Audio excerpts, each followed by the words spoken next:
আজকে ট্যাংরা মাছ দিয়ে টক রান্না করব আম দিয়ে। আমি মাছগুলো কেটে নিচ্ছি। মাছগুলো কেটে নিয়েছি। 4টা আম দেব, কেটে নিচ্ছি।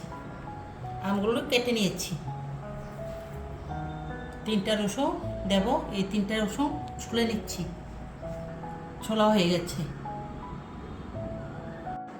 রাঁধুনি মশলা দেব, আমি এটি বেটে নিচ্ছি। বাটা হয়ে গেছে। এই কাঁচা লঙ্কাগুলো বেটে দেব। বাটা হয়ে গেছে। কড়াইটা বসিয়ে দিয়েছি, এখন কড়াইতে তেল দিয়ে দিচ্ছি।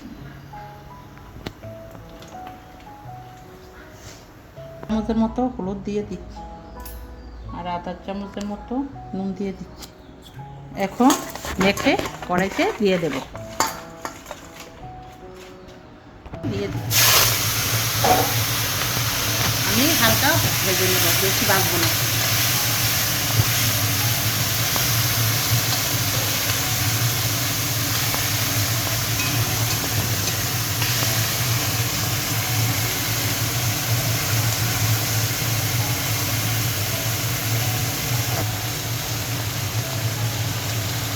মাছগুলো ভাজা হয়ে গেছে, আমি এখন নামিয়ে নেব।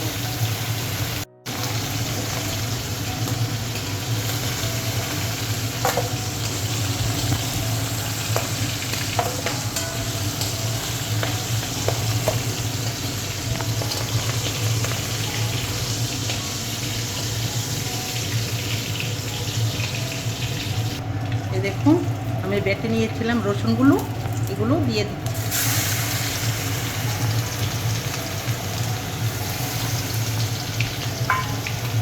এগুলোকে লাল লাল করে ভেজে নেব।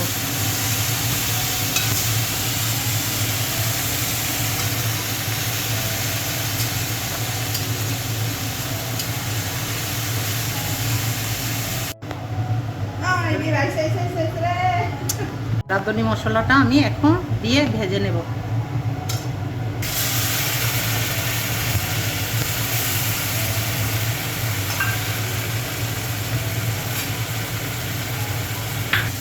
কাঁচা লঙ্কাটা দিয়ে দিচ্ছি।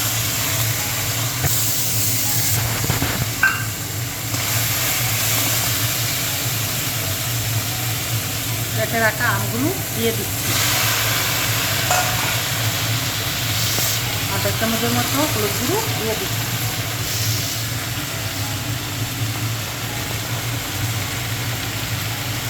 আধা চামচ নুন দিয়ে দিচ্ছি। এখন এগুলোকে ভালো করে ভেজে নেব।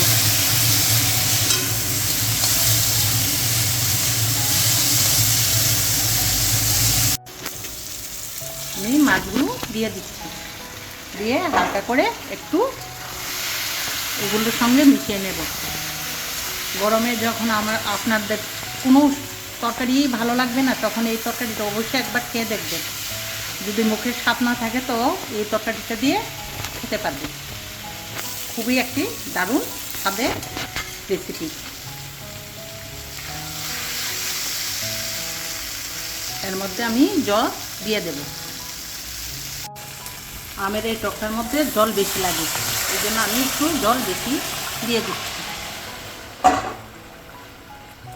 এখন 10 মিনিটের মতো সিদ্ধ করে নেব, তারপর রেডি হয়ে যাবে আমার এই রান্নাটা। আমার আমের টকটা কমপ্লিট হয়ে গেছে, এই দেখুন হয়ে গেছে। আর আমার রান্নাটা যদি আপনাদের ভালো লাগে তাহলে লাইক, শেয়ার আর সাবস্ক্রাইব করে দেবেন। আমি বন্ধ করে দিচ্ছি।